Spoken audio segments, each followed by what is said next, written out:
friends who are both young and old. And when a member of a community is grieving, life simply should not go on as normal, as if nothing has changed. We have to stop, we have to reflect, we have to think, and we have to come together. So why is an event like this so important? Because our community is grieving. And it's exceptionally important to support each other. Dr. Blumenthal, and no one can explain or understand what happens and why. We all have emunah and bitachon in HaKadosh Baruch Hu, but we still cannot understand his ways. Dr. Blumenthal, we have a tremendous amount of hakarat tov that you dropped everything, canceled your day, and took the time to join us. Dr. Blumenthal has been busy all day long. He started with a small session of community rabbis to help teach us how to offer support, love, guidance, and direction to the people we care so much about. Then Dr. Blumenthal spoke to our students at Olpana, followed by our students at Archaim. He's giving the lecture now, and he still has another speaking engagement to a smaller group this evening. We thank you, Dr. Blumenthal, for this extraordinary commitment that you're making to our community. Thank you.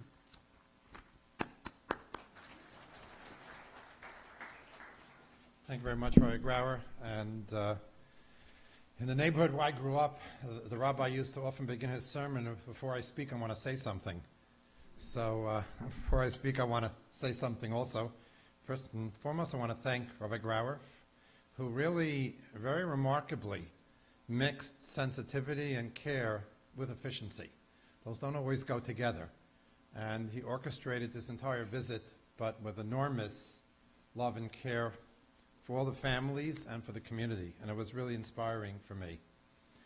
I also want to just reiterate, because I might sound like sort of self-aggrandizement, but I want to say a special thank you to David Mendel, the CEO of OHEL. Let me explain to you why. OHEL has a trauma team, which I run. OHEL is a very large social service agency, mostly based in the New York area, that does a host of mental health services. Okay. I could shrink instead, but no, okay. But I run the trauma team, which is 20 trained mental health professionals who go when there is tragedies like this. We're funded heavily by the state of New York. So we have some money to go out of New York, but we really are heavily funded from New York, and we have what's called deliverables. We have to cover a certain amount of hours. And recently I've been called out of New York a great deal. I was in Malibu for the fires. I was in Pittsburgh after the shooting. We were in Houston after the floods. And it really came down from the powers that be that were behind in our New York hours. You have to call a moratorium on outside of New York interventions. And when I first contacted him and said, look, there was a tragedy in Toronto, so we just can't. And then I sent him Rabbi Grauer's email, and he wrote back to me, I can't say no. So Baruch Hashem, it's an organization that doesn't just look at the bottom line, but has a heart as well. And I also want to make special mention as well of Rabbi Zaltzman, who is a bereaved parent and has lived it.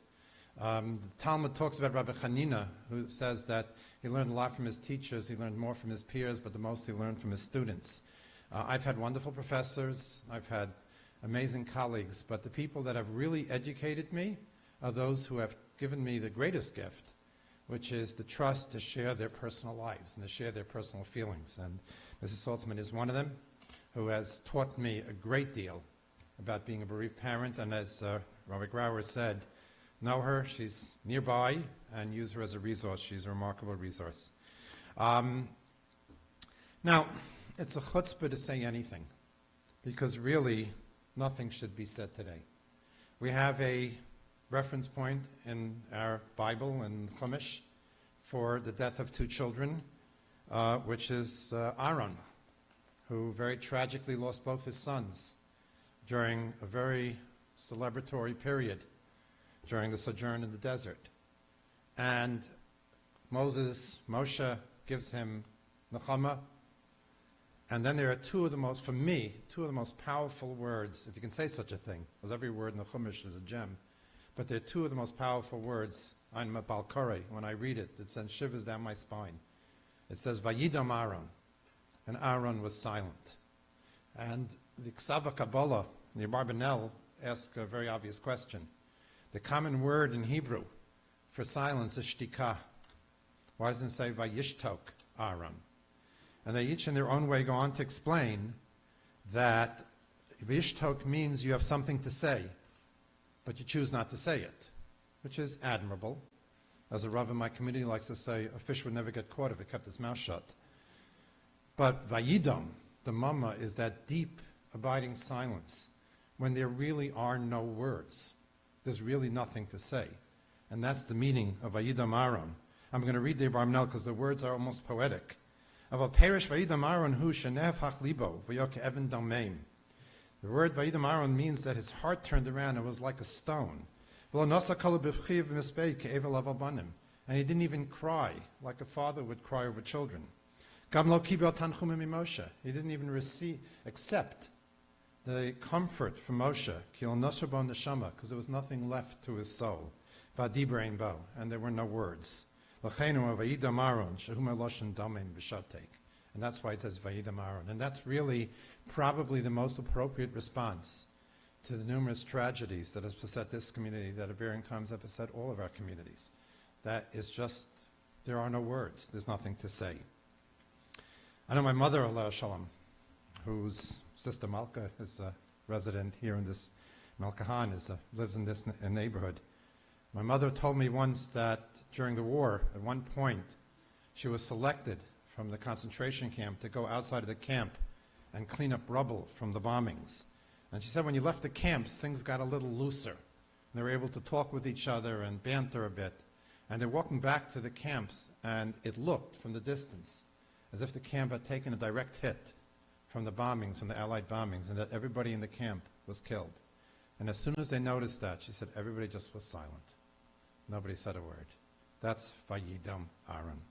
Another friend of mine described how her parents, who were separated during the war in different concentration camps, and after the war was over, found out that the other one was alive, and they went through great troubles to find each other. And they finally reunited. They stood there and stared at each other for a half hour, saying nothing, and then went on with their lives. That's Vayidam Aaron, and that's really where we are today. So I'm not going to possibly explain. I'm not going to wrap my hands around the tragedies. I don't know how. And often, when I stand before a crowd in circumstances like this, I feel like it's a chutzpah to say anything. But I will talk, which I think is important, is what the community can do. How can the community help all those people in terms of what is, I want to try to explain what grief really is, because there's a lot of misunderstandings, and what people can do. And if that's what we accomplish, if in some small measure we chip away at that loneliness, at that isolation, and certainly if we can somehow or another ameliorate that unimaginable pain, then this evening has been well worth it. Actually, Mrs.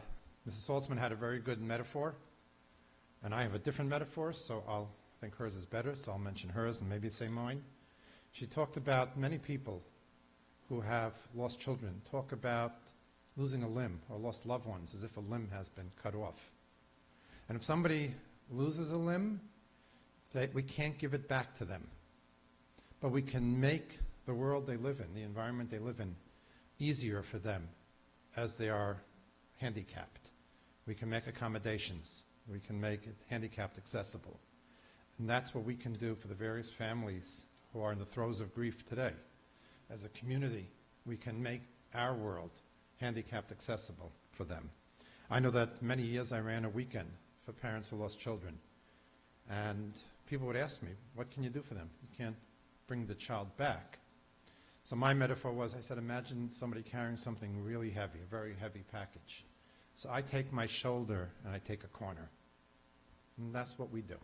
That's how we comfort and help people. So let me start first, and this is, I guess, the way I'd like to portray it. So I'm going to start off with sort of a question. We have a condition in psychiatry called depression. I'm sure you're all familiar with it. Depression is characterized by psychic pain, crying, suffering. We have a condition called grief, which is also characterized by sadness, crying, and suffering and psychic pain. We have a technique called psychotherapy. Psychotherapy is very effective with depression. We have about a 70 to 80% cure rate with psychotherapy in depression. And yet the research shows pretty convincingly that traditional psychotherapy for grief at best is harmless and may even be harmful. So the obvious question is, here are two conditions that look so much alike, and yet in one of them psychotherapy is helpful, and in the other psychotherapy may even be harmful, with some notable exceptions. So why? What's the difference? And probably most of you have figured this out already. With depression, there's a disconnect between the person's mood and the reality of their lives.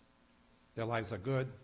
Their lives are a bowl of cherries, or I was often reminded when I say that, when I was a child, one of the rabbis in my community used to say that people generally say life's a bowl of cherries. By us, life is a bowl of raisins. Raising money for the shul, raising money for the yeshiva, but their life's good. Their life is all right, and they're sad.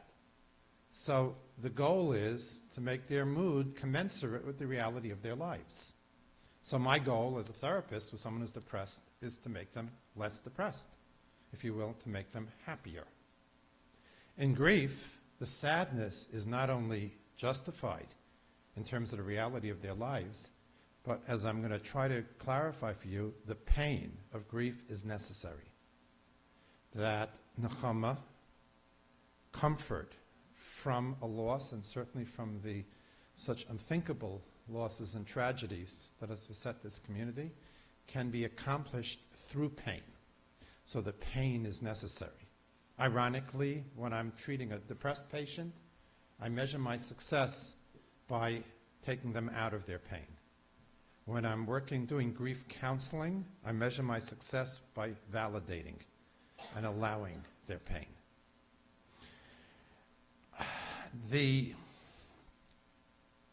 And that, by the way, is really the most common mistake that many of us make when we're paying Shiva visits, and we're dealing with those in the throes of mourning or grief.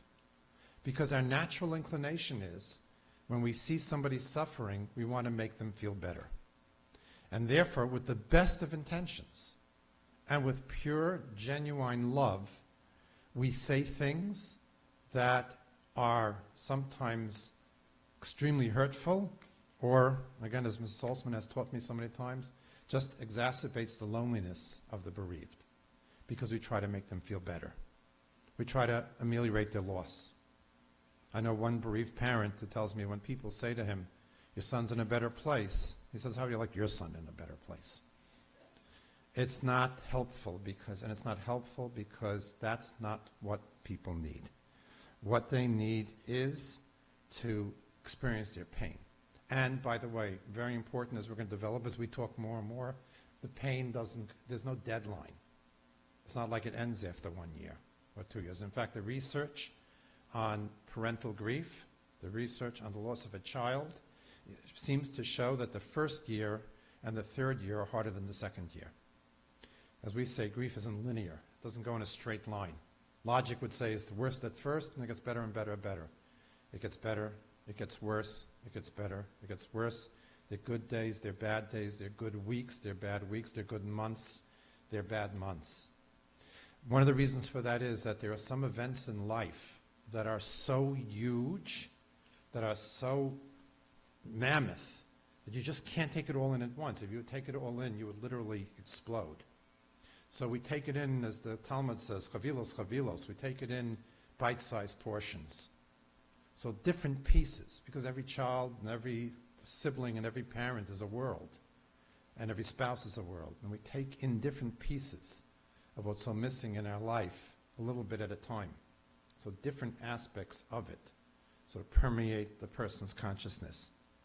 So the pain is essential, and the pain is part of that process. Again, with bereaved parents, I'm going to take a slight tangent now, by the way, just an interesting aside. You know, they say the Eskimos have 100 words for snow. We have a word in English for someone who loses a parent. They're called an orphan. We have a word in English for someone who loses a spouse. They're called a widow or a widower. You can go from the beginning of Webster till the end. There's no word for someone who loses a child. Not in English. There is in other languages, in Arabic, in Sanskrit. I did my research. There is in Hebrew. The root of the word is shachol. And the very first time it appears is when Rivka sends Yaakov to Lavan, it says, Lama eshkal shnechem b'yom echad. Yaakov, when he sends Binyamin to Mitzrayim, he says, Kasher shachalti, shachalti. And in modern Hebrew, a father is called an av shakul, and a mother is called an aim shakulah. And Rav Samson Fowler Hirsch explains, where does this word come from? So he said it comes from the word eshkol, which is the grape. And he goes on to explain that a typical fruit is a brown stem, a flower, and the fruit hangs down. But the grape surrounds the brown stem. But if one of those grapes come off, or if all of the grapes come off, then the brown stem is exposed. And that's where the word shachol comes from. But even perhaps as if not more compelling, in no language except one is there a designation for a bereaved sibling. Not in English, not in biblical Hebrew, not in any other language that I've been able to discover is there a designation for a bereaved sibling. And it's a real loss. Shows you how much we neglect sibling relationships. The only language, sadly, that has a designation for bereaved siblings is modern Hebrew, where they borrow the word shakol and they talk about an ach shakul or a chot shakulah, the statement of what has happened and what's going on in Israel. But it is the loss of a child, lost spouse, it's a prolonged grief. And by the way, it's one of the other common mistakes people make, which is they think there's a deadline. And we'll get to that. We'll get to that soon.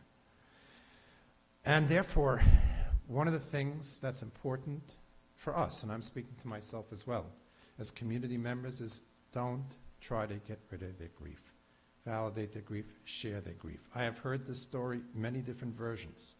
I know one person who actually was sitting Shiva here in Toronto for the loss of a 2-year-old. And he told me the most comforting visit was someone who came, he said an older gentleman with a lot of life experience, came to the Beis Avel, kind of worked his way up to the front. He asked to see a picture of Leah, Allah Shalom. He looked at the picture. He cried for 10 minutes straight. He handed the picture back. He said the Hamakom, and he left. That was the most comforting visit. Someone else in New York told me about when he lost his child, that his chavrusa from Baltimore drove 4 hours to New York, walked in, sat down, cried again for about 10 minutes, got up, said Hamakom, and drive back. He said he drove 8 hours for a 10-minute cry. And that was the most comforting visit. There's a book called The Natural History of the Piano by Stuart Isaacoff, and he relates the following story. In 1804, the pianist Dorothy Ertmann, who had studied Beethoven's work with the composer, lost her young son. Mrs. Ertmann was so stricken that for weeks she was unable to weep. Hearing of her grief, Beethoven invited her to his house to offer his condolences, though he said not a word. Quote, he played for more than an hour, close quote. Stuart Isaacoff tells us, quote, until Ertmann began to sob, close quote. When she told the story years later to Felix Mendelssohn, she said that Beethoven's playing, quote, told me everything and at last brought me comfort. That's giving nechama. Because what we do is we share in the grief, we love them, we embrace them, and we validate the reality of what's missing in their lives. And as much as we humanly can, and it's way deficient, we join them in their grief. We share in their grief. And in varying ways we say, as inadequate as it may be, you're not alone. We're with you. And important as well, don't expect a thank you. And don't expect a recognition. There are times in life when people have to be takers. I often tell people it's one of the hardest parts of suffering is when you have to be the recipient. And I will tell you, as someone who has spent most of his life trying to help others and be support to others, there were periods in my life where I needed friends, where I needed people who loved me like I needed water. And that's the way life is. And those who are in the throes of grief need to be given to. And they're not going to say thank you. And they're not going to give us that reciprocation. And that's perfectly okay. Let me, one of my favorite studies, let me share with you, a study that I think really captures this as well. I think it was the University of South Carolina. I don't remember. It was one of those places that's not in the New York City subway system, which is a big blur for me. But they did a study with college freshmen. College freshmen are our favorite victims, you know, because they'll do anything for $10.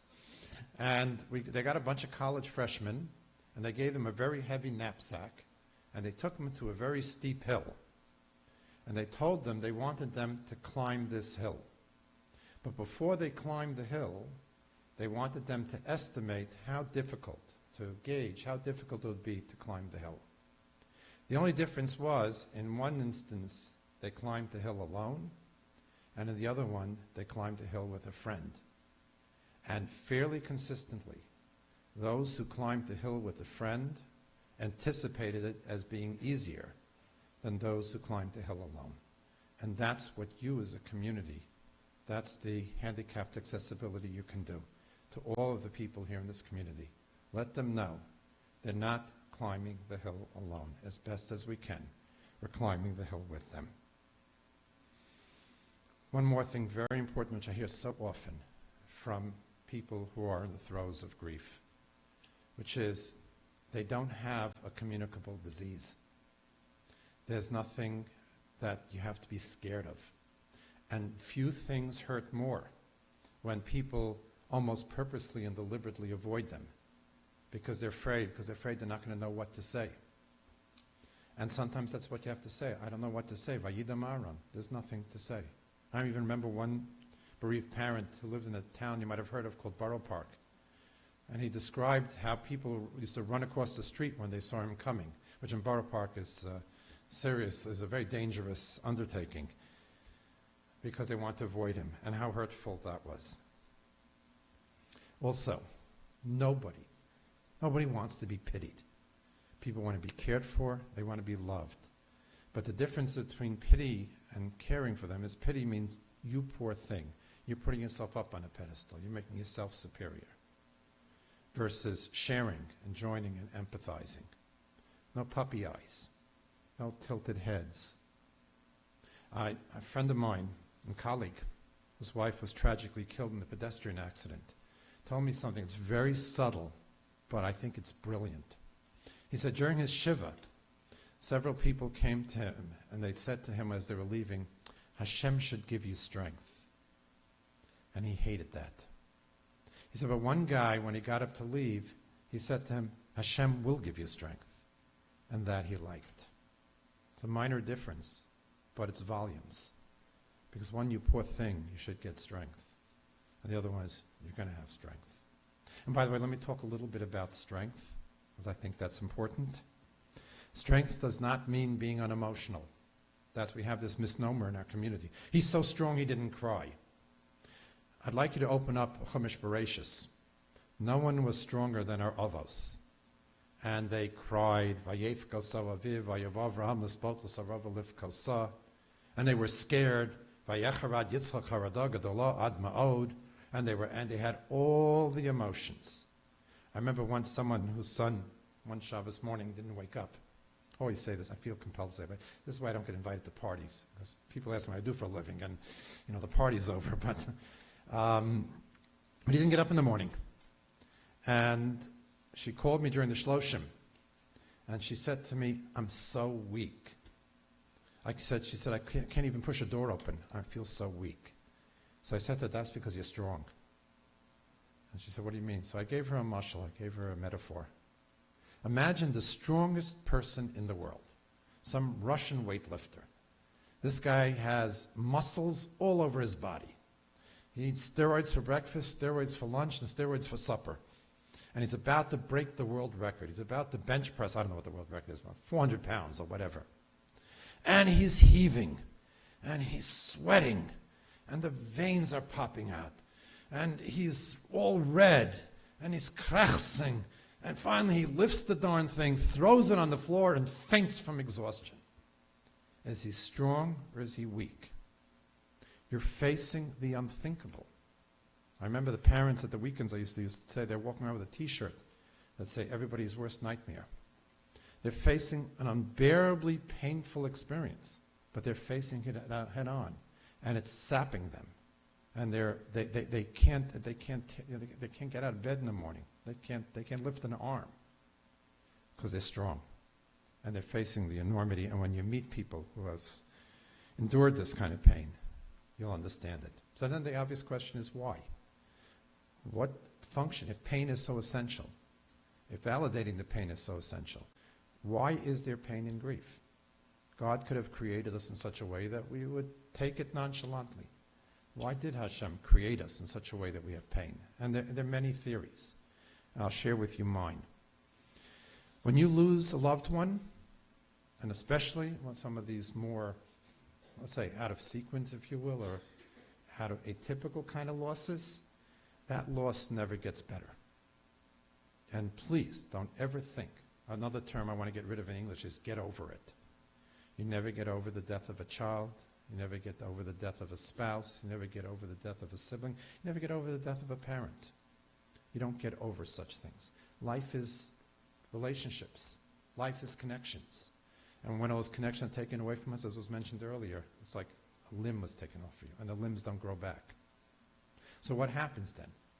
How does nechama take place? And the answer is, it's not that the loss gets less, but the bereaved gets stronger. The bereaved changes. The person who's mourning grows and metamorphizes so that he or she can bear and endure the void that exists in their lives. And how do we grow? We grow through pain. That's human nature. Because we're in pain when we get out of the pain. So we're motivated to change. Otherwise, we'll just stagnate. That's human nature. And indeed, it's no accident that the day in our year, the day in our calendar, most associated with growth and change is Yom Kippur, which we do inir nefesh. We put ourselves in pain. Samson Fuller Hirsch explains when Yaakov was mourning Yosef, Yosim sak b'matnav, he put on a sackcloth because the sackcloth hurt. He put himself literally in pain. So that's how he could achieve nechama. And that's the purpose and function of pain, in part. Part of the purpose and function of pain is to grow and change. And the other function of pain, and this is also extremely important, what can, someone loses a spouse, someone loses a child, what in our human experience can capture that? What can we conjure up that'll capture the depth of the love for a child and the void you feel when that child isn't here? The most piercing experience we have is pain. And therefore the pain is essential because it's what we can draw upon to replicate and capture and in a way preserve the relationship with that person who died.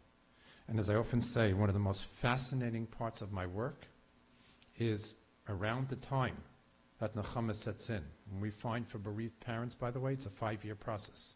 Around, not like in the 5th year suddenly everything changes, but it's a 5-year process. There are time to time I would get a call from a bereaved parent, and they'll tell me, Dr. Blumenthal, I missed the pain.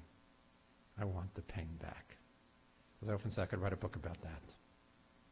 But part of that is because the pain captures what the intensity, the enormity of that relationship we have with children, with spouses, with parents. That's what captures it, and that's what they want. So the pain is important. And when you try to do away with the pain of those who are bereaved, you're depriving them of their love for their child. You're depriving them with the enormity of the void that exists in their lives.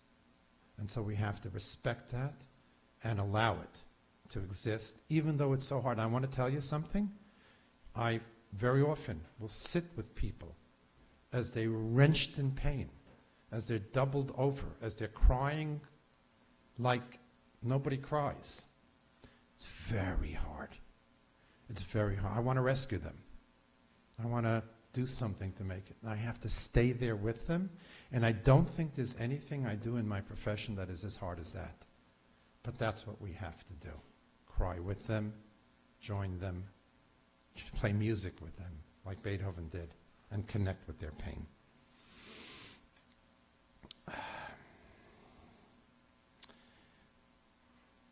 Now, let me say one more thing that's important to understand in terms of death and in terms of our role, and Shiva, very important. When someone dies, the relationship with that person doesn't end. The relationship changes. I want to have a quote here from Dr. Craig Vicchio, a famous bereavement specialist. No one we have ever loved can totally disappear from our lives. Our loved ones live on in our gestures, our mannerisms, our beliefs, our feelings. The deceased leave their mark on our very being. As a result of this internalization process, the influence of our loved one extends far beyond death. Because when someone dies, the relationship doesn't end. It just changes. It changes from a relationship of a face-to-face connection, of someone you see, you can touch, you can hear, to a relationship of memories, of legacies. And that's the brilliance of Shiva. Because Shiva launches that process, launches that change of the relationship from a face-to-face relationship to a relationship of stories and memories and lessons in life. And therefore, if we do Shiva right, first of all, it's very important that we allow that process to take place, because in a way, we're keeping the person alive. You know, I have a very interesting policy. When I run groups, most of the groups that I've run are for bereaved parents. When I run groups, I have 3 rules. That's the only rules I have. One is, if you have a coping mechanism, share it, but don't try to impose it on someone else. Because if there's any experience in the world that's very individual, it's grief. I have to tell you, last night, I'm teaching a bereavement course for the YU Smicha students. And what I do is I have 1 week lecture, and 1 week I bring in someone who's suffered a loss. Mrs. Saltzman's going to be visiting us in a few weeks. And last night, I brought in 2 people, one a young adult and one an older adult, who suffered an early parental loss, who lost a parent at a young age. And it was fascinating. They were grieving in exact opposite ways. There was nothing in common. It was almost like Beis Shammai, Beis Hillel in there. But they're both right. It's a very, very individual experience. But again, I forgot how I got on that tangent. But in Shiva, so one of the things that is very important about Shiva, therefore, is we have to talk about the person. You have to allow that process to take place. And it's interesting, someone once told me that we confuse Shiva and Bikur Cholim. And Bikur Cholim was supposed to distract the person from the illness. They should talk about what's going on in the world. Although Lashon Hara and Shul, you're supposed to take them out of the hospital. And what do? We say, my uncle had that. Oh, he had a Misa Mishuna, it was terrible. We talk all about the disease. In Shiva, we're supposed to talk about the person, and we talk about everything but the person. But that's what we're supposed to do, and allow that transition to take place. And now, one more very important point in Shiva visits. It's not important how the person died. Important in Shiva is how the person lived. It drives me crazy. Even if I go to a Shiva of an elderly person, he had which cancer? You sure he had that cancer? Maybe a different. What difference does that make? Shiva is about how the person lived, not how they died. But I will do something. I would want to mention something that's very important to mention here. Important for reasons that will become obvious. There was the death of a young man very recently in this community, and it has been medically verified beyond a reason of a doubt that he died of a congenital heart defect.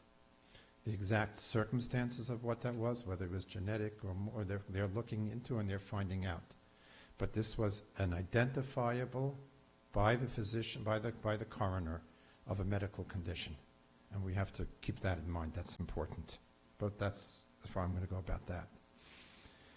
But again, Shiva, talk about the person. Share your own stories, your own insight. You know, sometimes I have to go into a school, and a child died, and the kids have to go pay a Shiva visit. And I tell the kids, among other things, I say, you know what? His parents knew what he was like at home. And his parents knew what he was like when he was an infant. They don't know what he was like in school. They don't know what he was like on the ball field. They don't know what he was like in camp. You have a very special role that you can play. You can let them know about him. I remember when Shoshana Heyman, Hashem Yikom Dama, one of the victims of the Sparrow bombing, was an only child of her parents from LA and was pregnant with what was going to be their first grandchild. It is their first grandchild. And she happened to be the teacher for both my daughters. And I was in touch with them, and they were coming to New York, and they said, we know what she was like here at home. We don't know what she was like in New York. We don't know what she was like as a teacher. Can we meet your daughters? So I arranged it. They met with her, and they told her about what kind of teacher she was. And when my older daughter pulled out her Lama Tes Malachas book that she made with her and gave it to them. That's Nechama, and that's perpetuating the relationship. And that's, again, how we defy death, if you will. And the relationship continues. You continue to have connections.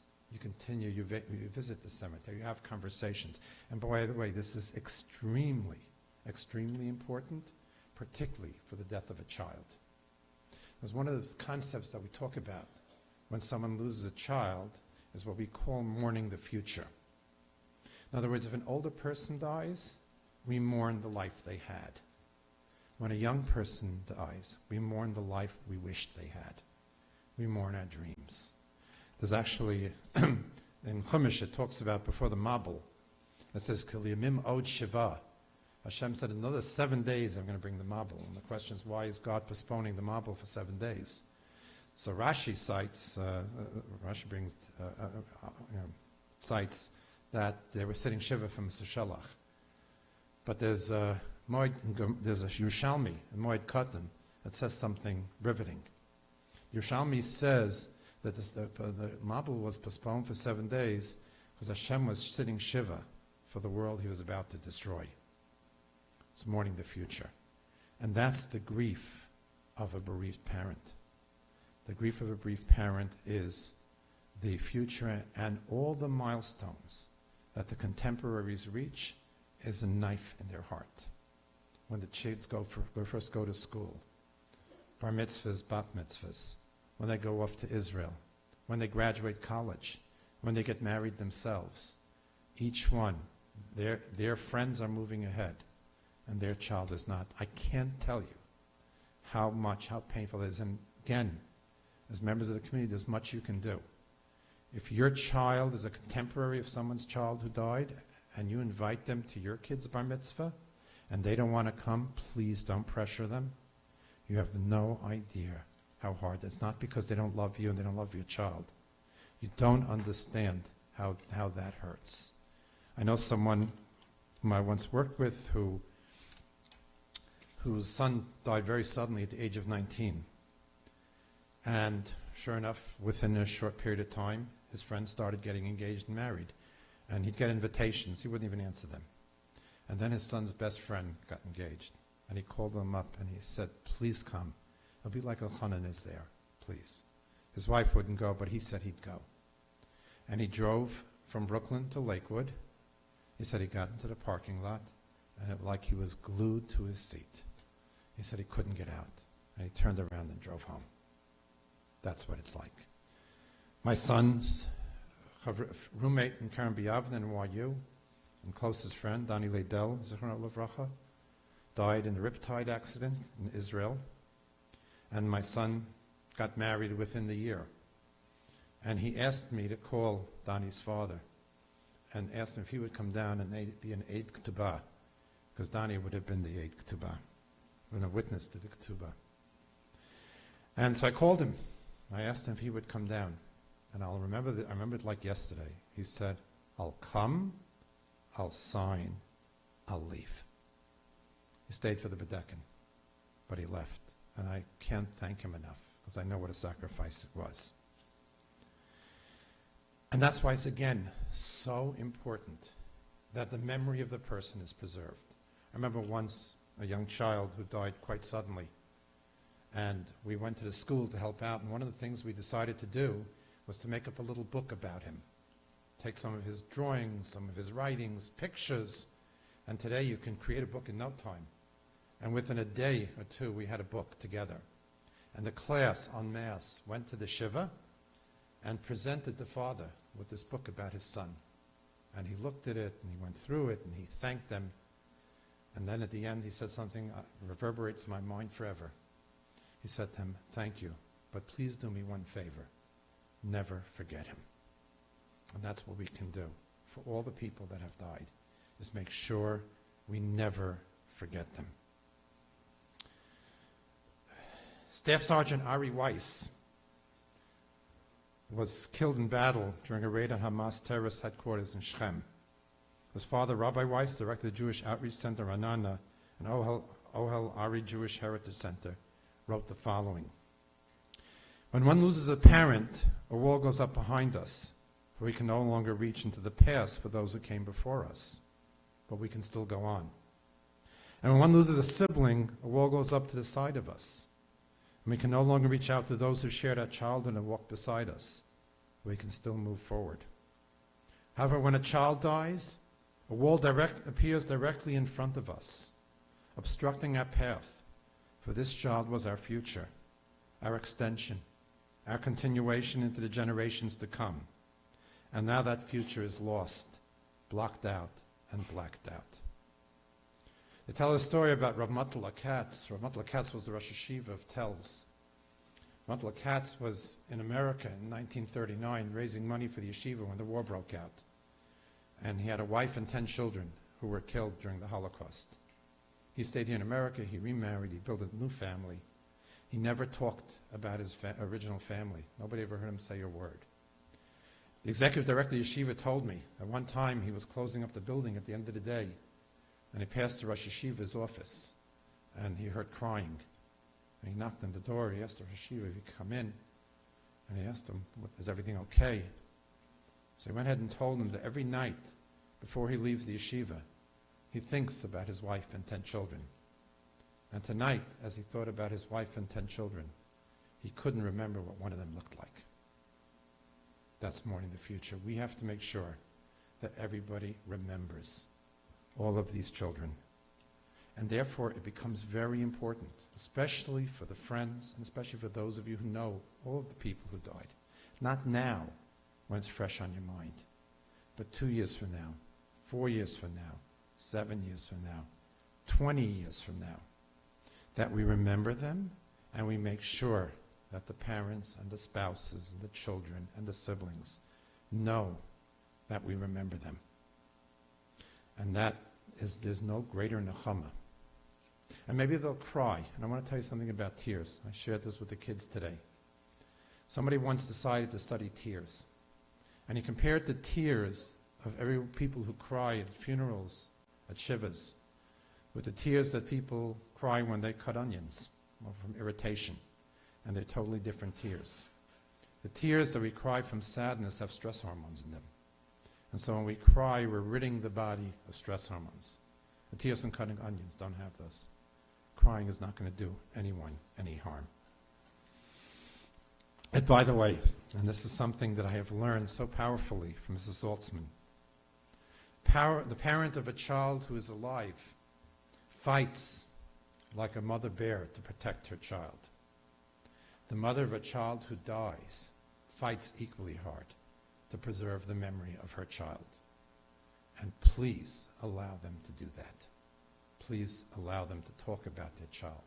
To talk in the present tense, which, by the way, that was the 2 other rules. Now I remember what I was talking about. My 2 other rules in my groups. One is, say your child's name. Don't say my son, my daughter. You mean Moshe, Yaakov, Reuven, whatever. Say the name. And the other thing is, if you're talking about something that happened, of course you use the past tense. But if you're talking about the characteristic, you use the present tense. It's not like Moshe, my son, was loving. He is loving, because he still is. And it's so facilitated, because we know, we believe in Olam Haba. We believe in the enduring existence and the ultimate reunion with that child and with that spouse. And therefore we use the present tense. And by the way, what's really powerful, what's really helpful, both in Shiva and subsequently, is the story. Don't minimize stories. The story, what is a story? A story is a few words that captures the person. A memory of, and by the way, it can be a funny one too, especially when you're talking about young men or something. Sometimes it's the goofy things they do, the pranks. That's all part of who the person is. You can laugh. That can be a funny story, but share those memories. As I said, 10 years now, 15 years now. Make sure everyone knows that they're not forgotten. Let me talk a little bit more, a few more minutes. First, let me talk about commemorations. How do we commemorate, which is similar in terms of preserving the existence of the child or parent. The word nechama in Hebrew has three meanings, two meanings, possibly three meanings. It means comfort, consolation. It also means to change your mind. Hashem says at the end of Bereshit, Ki nichamti ki asisim, I changed my mind that I created man. We say during on a fast, Hashem changed his mind about what the harm he was going to do. There's a minority opinion, it's not universally shared, that it also means revenge. Most famously when Rivka says to Yaakov, that your brother wants to retaliate against you. Samson Fal Hirsch asks, what do the three have in common? Revenge, changing your mind, and comfort. And in each one of them, your mind is going one way, you turn around and go the other way. So in revenge, you're the victim, now you're the aggressor. If you change your mind, you're a liberal, now you're a conservative. And that's the same thing as what we do in grief. We take something that seems so senseless. We take something that sort of make any sense, and we turn it around and try to find something meaningful. We do a dedication. We raise money. And by the way, it doesn't have to be anything huge. It can be some small thing. Sometimes I get a call from someone, they'll say to me, my neighbor lost a child. What can I do? What I'll say is, take on something, especially if it's related to the person. So from now on, wash for Shal Shuddis. Don't speak Lashon Hara from 1 a.m. to 2 a.m. Something. Take on something and go to them and say, I'm doing this in memory of. Bob Avrich is somebody, and he knows I talk about this publicly. Bob Avrich is a screenwriter in Hollywood. Some of you may know him. And his son Ariel died. His son Ariel was a student in near Yisrael and was struggling with cancer. And after he had died, Bob wrote a book called The Book of Ariel. And he sent it to me. And in that book, there was a chapter called The Professors Who Failed. And what he described was at one point, Ariel was home in Los Angeles, and he was recovering from treatments, and his father said, why don't you try some college courses? So he registered for 2 courses in UCLA. He registered for physics and psychology. And he was too weak to drive, so his father drove him and waited outside for him. So first he went into the physics class. He came out afterwards, he said, I'm dropping the class. So why are you dropping the class? The guy is from another country, I can't understand him, it's too complicated. I can't take this class. He said, okay, do psychology, that's not hard.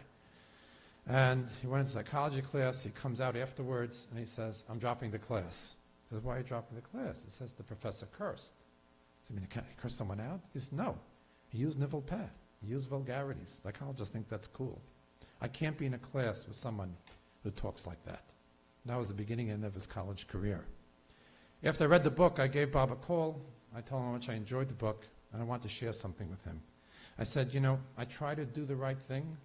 I try to be the right behavior, but sometimes things come out of my mouth that really shouldn't. When I'm knocking a nail in the wall and I hit my real nail, certain invectives come out of me that I'm not proud of. I said, but you know what? From now on, in memory of Ariel, I'm going to be more careful. I'm not perfect yet, but I'm a whole lot better. So you know what now? The world, in some small way, is a better place because of Ariel. And that's how Ariel lives on. That's how Ariel lives on in me. And that's what we can do for the bereaved. Perla Zaltzman dedicated a playground recently in memory of her daughter, Musya, Zichronah Livracha. And she gives me permission to read to you at least the end of her speech that she gave as they dedicated the playground. Friday, June 12th, 2015, I was setting up for a grade 1 Shabbat dinner in the Waxman. Musia spent the after-school hours on these grounds, where the old playground was, a place she loved dearly. On Sunday night, June 14th, at around 7:30 p.m., the tragic accident happened. The next morning,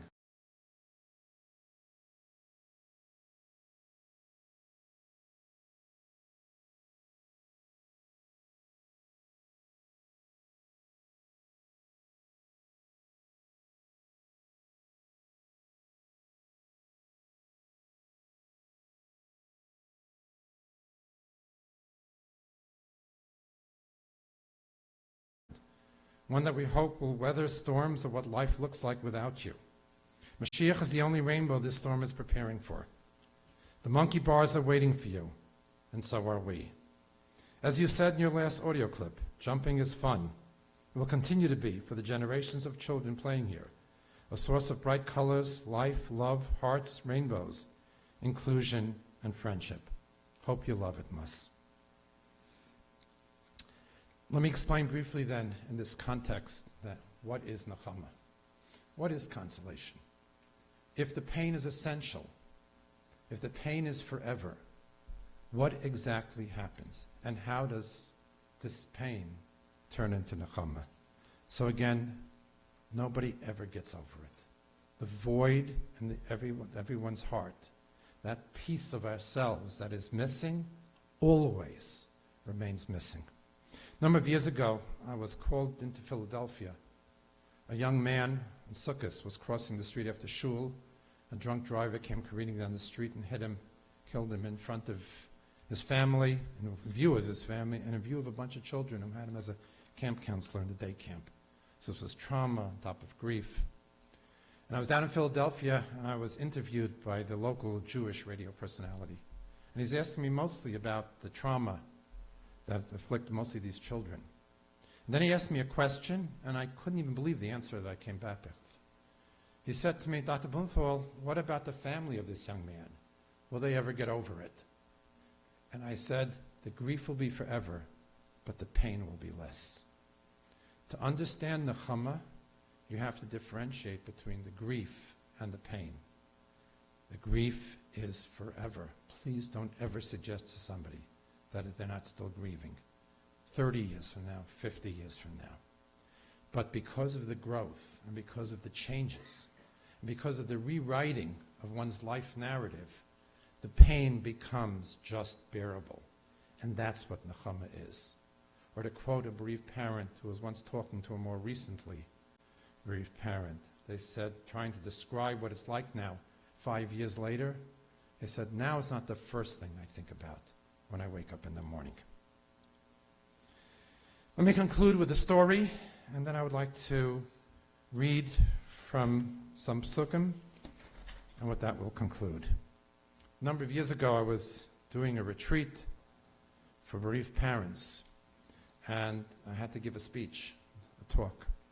And I mentioned the story I once heard about a Hasidic woman who went to the Rebbe and said, Rebbe, when Mashiach comes, or when I'm 120, will I recognize my son? Will he have grown older? Will I still remember what he looked like? When we have that long-awaited reunion, how will I know who he is? And the Rebbe responded to her, he said, you'll know him because he'll be clothed in the mitzvahs and masim tovim that you do. After my talk, a woman from a town called Monroe, somebody may know, a Satmar town, came to talk to me. She told me that she very much enjoyed my speech, but she particularly enjoyed that story. And she went on to tell me that her daughter, Devairi, was 16 years old, right before she was going to start Shidduchim. She was diagnosed with cancer. And unfortunately, she succumbed to the illness and never entered the Shidduch scene, never got married.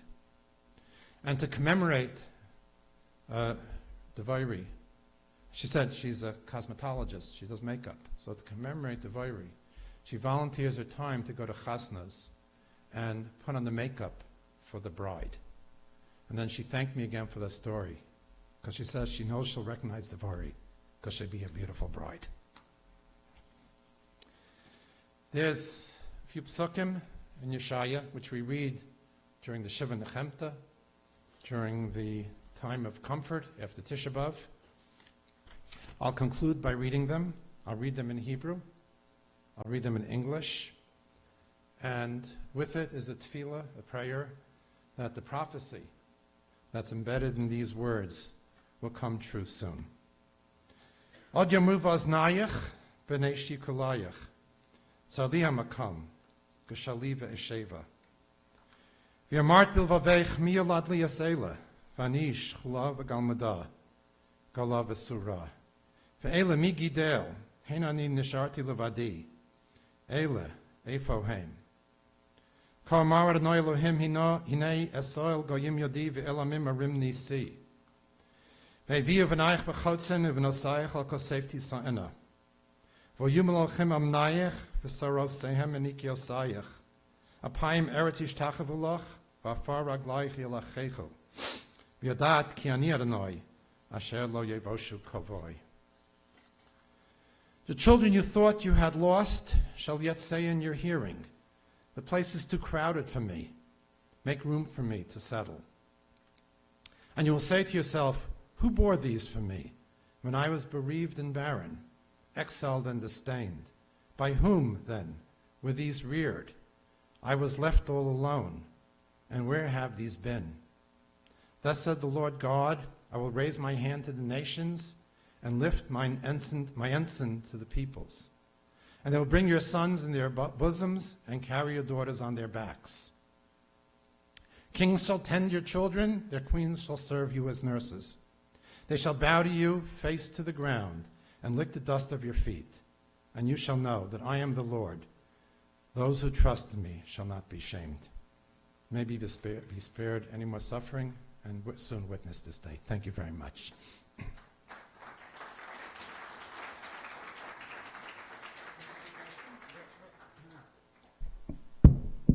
Dr. Blumenthal would love to take a few questions from anyone who has. It's a small enough audience. I think he could moderate it himself.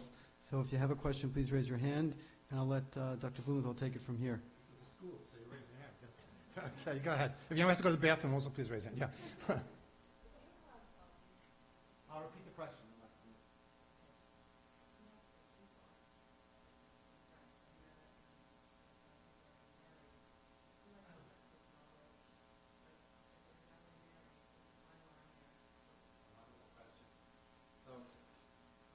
The question is that some friends have died and the spouses have since remarried. And we've talked so much about, I'm going to paraphrase your question, but we've talked so much about preserving the memory. But that is a very fine line. And in fact, I'm not sure if it's halacha or it's a Jewish tradition, but if someone does remarry, they don't have pictures of the first spouse or don't even necessarily observe the yahrzeit, because it might be difficult for the new spouse. Nobody wants to be the secondary spouse. The children obviously do, and some are more able to tolerate that than others, but it's not something we rarely do. And that is I would say that there's an exception, and that is difficult. But for yourself, keep your friend alive. Don't forget him or her. Make sure that they're remembered. Talk about them to your children. My brother-in-law, before I knew my wife, was in a very bad car accident. He survived, but his best friend, who was a very close friend of the family, died. I obviously never knew him, but I could speak to him. I could tell you about him for hours, because the family has kept him alive. Yes?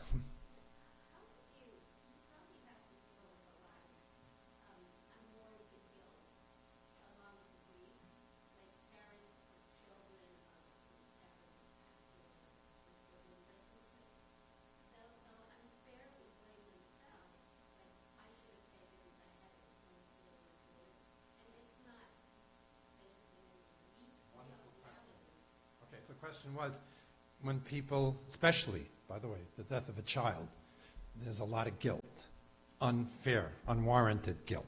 And I'm glad you said that, because that's definitely the case. It happens to be, even the research shows, that the most common early response of a parent who loses a child is guilt. Now, to understand that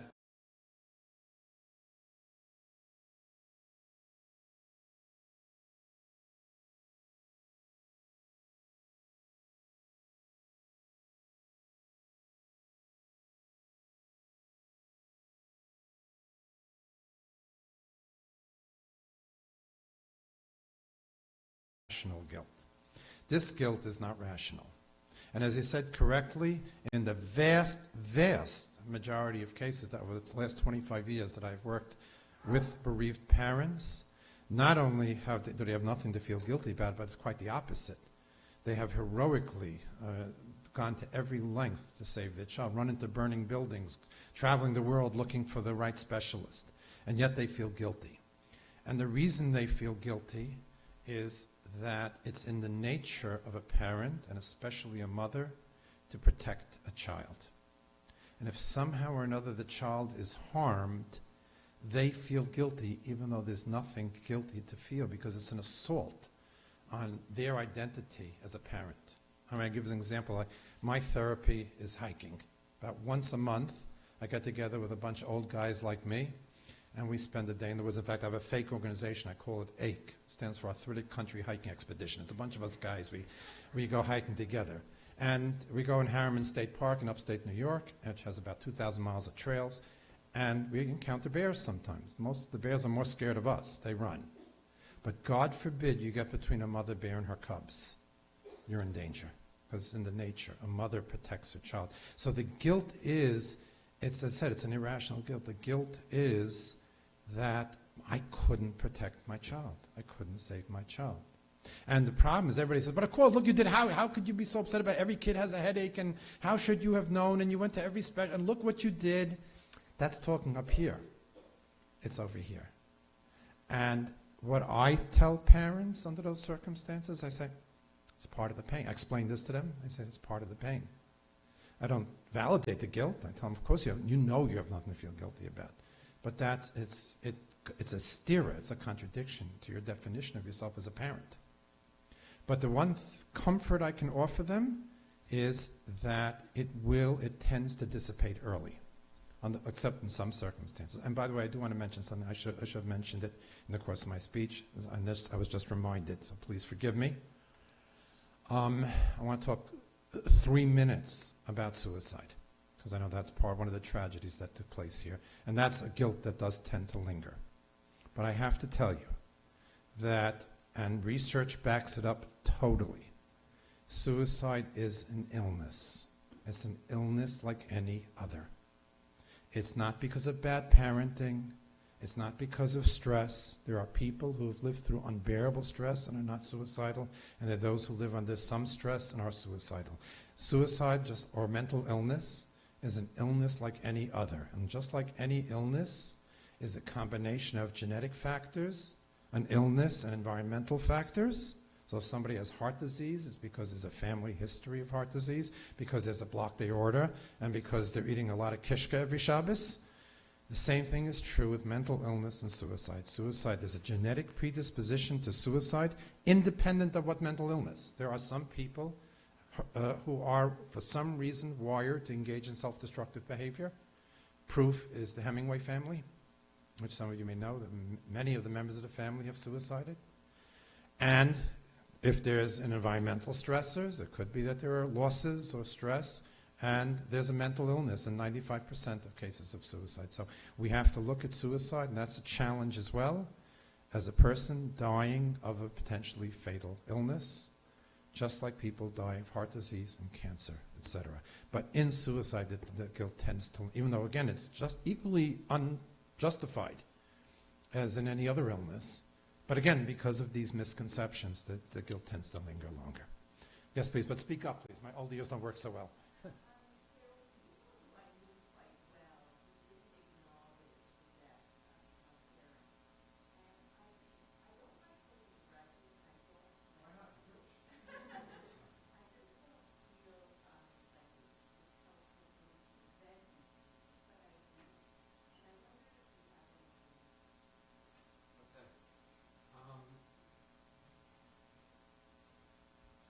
Let me go a little roundabout with the question was that some people did not acknowledge the death of a parent, and you resent them, and is that okay? First of all, we're not malachim. We're not angels. And by the way, this bears also, I think, when you mention, as long as I'm talking about being angels, sometimes you're going to read about remarkable people who were able to live through terrible tragedy with no sadness The Talmud talks about Rabbi Yochanan, who lost 10 children and used to walk around with, some say the bones, some say with the tooth of his 10th child. Those are exceptional people, and we should look up to them and learn from them. Most of us are not exceptional people. Most of us are very ordinary people. And anger and resentment is an emotion. And what's wrong may be what you do, right or wrong is what you do with that feeling. And that's important, where you channel that emotion. Having the emotion, there's nothing wrong with that. So it is, and again, this is what we've emphasized so much. And again, there's no better spokesperson for the loneliness that a community can impose on a grieving parent, as Mrs. Saltzman talked to her. But grieving is an interpersonal experience. Grieving is, where else are we going to turn? We turn to God and we turn to the community. And if the community intentionally or unintentionally abandons us, it makes the grief 100 times harder. I want to tell you something interesting that I observed, and I'm very fortunate. My parents lived into their 90s. And not only that, but they made Shiva very easy because they had amazing lives. So I had a lot to talk about. But one of the things before I sat Shiva myself, I understood I had to make that transition. I understood I had to tell stories so my parents now would become a legacy in memory. But I figured, what do I know all these other people there for? I mean, some of them knew my parents and some did tell me, all right. But otherwise, as people who came and visited never knew my parents. What did they add to it?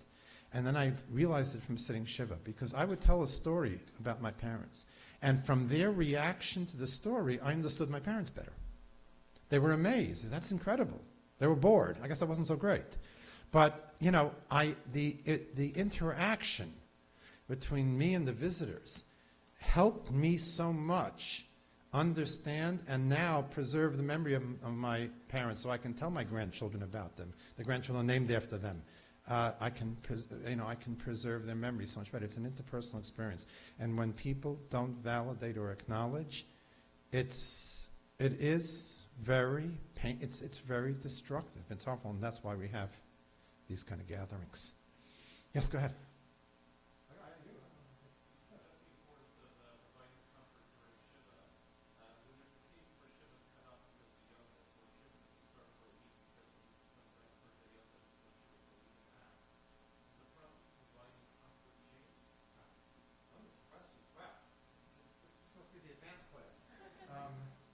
Yes, the question was, what happens when Shiva is cut short, because it's an Erev Yom Tov or something like that?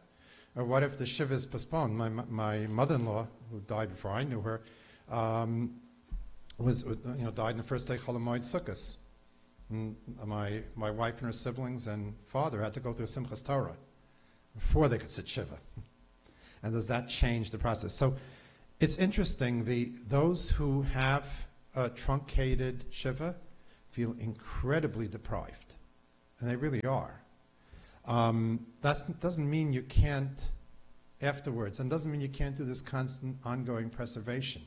You can't do the Shiva ceremonies.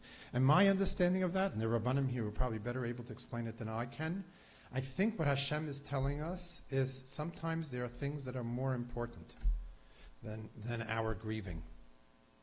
Very interesting, I once heard a tape of Rabbi Soloveitchik, who was talking to his students. A very few tapes, he did not allow to be taped, but this one class he taped, and I heard it, and he was telling his students that every mitzvah has what he called tzimtzum, which is restraint. You have to pull back. And he said to them, you name the mitzvah, and I'll tell you the tzimtzum, restraint. So they're calling out Shiluach HaKen and Bris Milah and whatever, they're calling out all sorts of things. And suddenly once somebody called out, V'hayisa ach sameach, the mitzvah on Yom Tov, to have boundless joy. What's the restraint? So he told them that his wife died 2 days before Purim, was buried on Erev Purim. I remember he said, a piece of me went into the grave with her. He said he didn't know how he was going to survive. But he went home that after the funeral, he sat in the low chair, he tore his clothing, the visitors came. He started feeling that comfort. And he said later that night, he had to put his shoes back on and go to shul to hear the Megillah. And he said, and I quote, "It was the hardest thing I've ever done." But that's what you got to do, because there are things that are more important than our grief. So the formal grieving, you're right, but the preservation of the memory, the learning about the person, sharing the stories, those can go on for years and years. You know what Hasidim do? Hasidim have a custom that when they have a simcha, a wedding or bar mitzvah, they go to the cemetery and drop off an invitation. I always say the problem is when they get an RSVP. That's when I get in. That's when I get called in. But, it's a, they're coming to the simcha. Yeah. Oh, please, go ahead. Get to the microphone.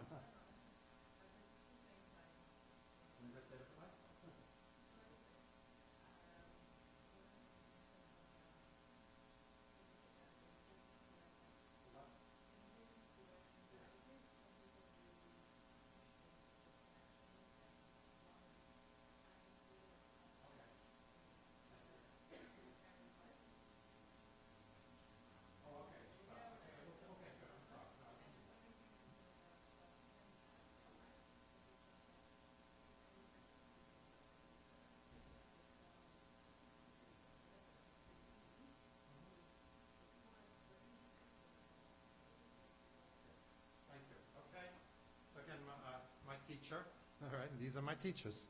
Corrected. I did not mean to say don't send invitations. Some, that's in a way worse.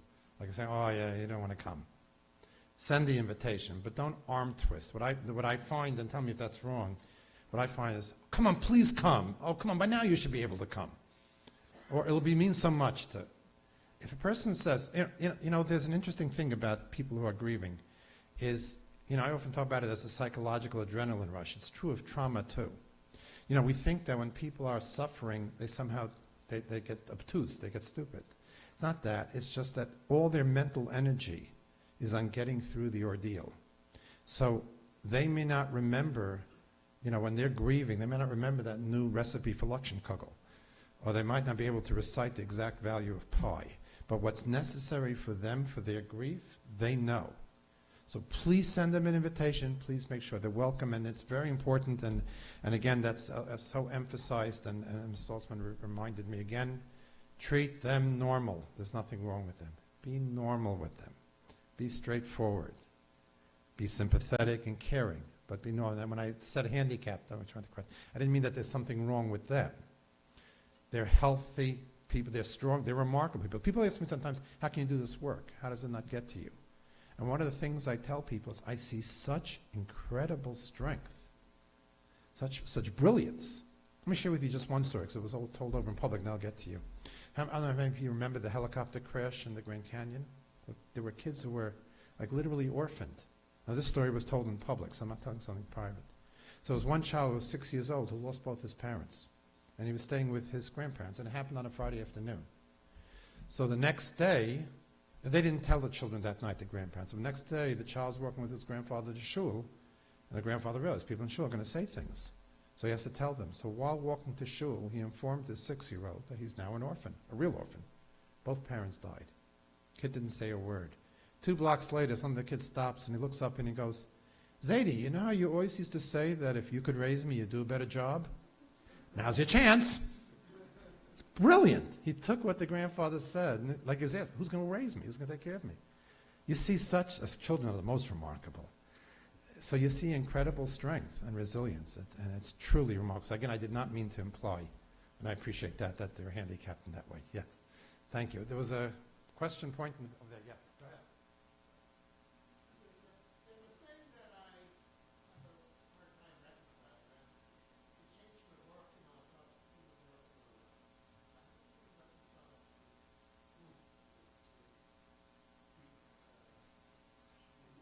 Yeah. And then we're done. Okay, great. Okay. I remember I was once the chair of a panel, and I had that unfortunate job, and I wrote a note to the speaker, you have 2 minutes, 14 seconds, and 8 halakim left. I still haven't figured out what this halakim business is, but all right. Okay. So Kashem Shem Baruch Ken Mevarach al Hara. Yes, that is true. And it says, Kol man aved rachman tav. Everything God does is good. And we know that is true.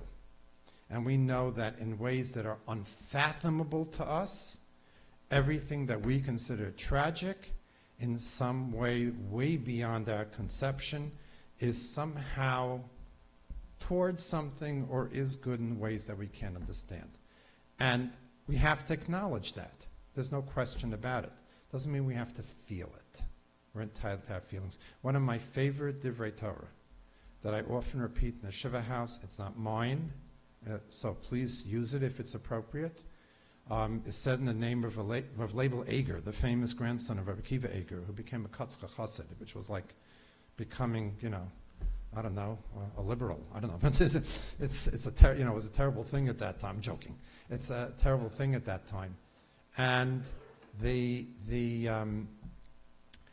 call the Chassidim call him Rav Leibel Eger, and he says, we said the Shabbos Nachamu, the prophet begins Nachamu Nachamu Ami, says it twice. So why does it say it twice?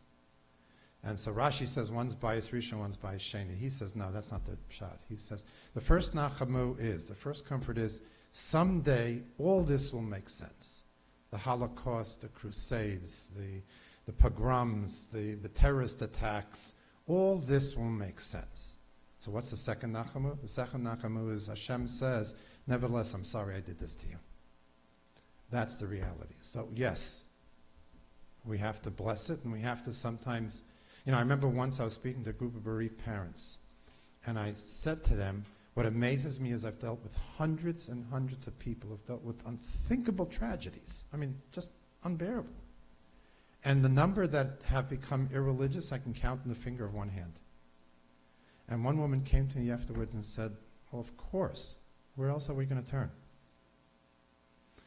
So we have to believe that, but that doesn't mean we have to deprive ourselves of our grief and our pain. So one more question. I said, yes, go ahead. Yes, Rabbi. Mm-hmm. What do we do with that? Yeah, I struggle with that too. I really do struggle with that, because you never want to tell somebody, oh, you're so special, or your child must have been so special.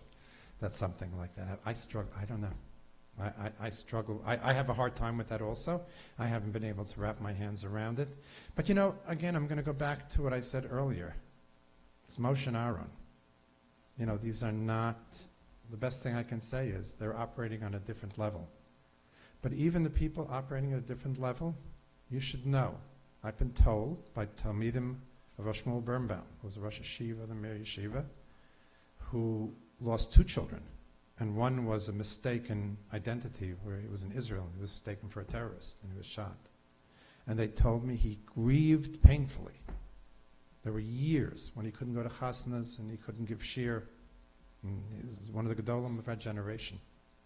Someone told a story, Vinny Friedman, I'm sure many of you know of him. He's a medic. And Rav Shlomo Zalman Auerbach, who was one of the great gedolim of our time, lost a child. I think it was also a terrorist attack, if I'm not mistaken, a grandchild. And the family asked him to pick up Rosh Shlomo Zalman to go to the funeral.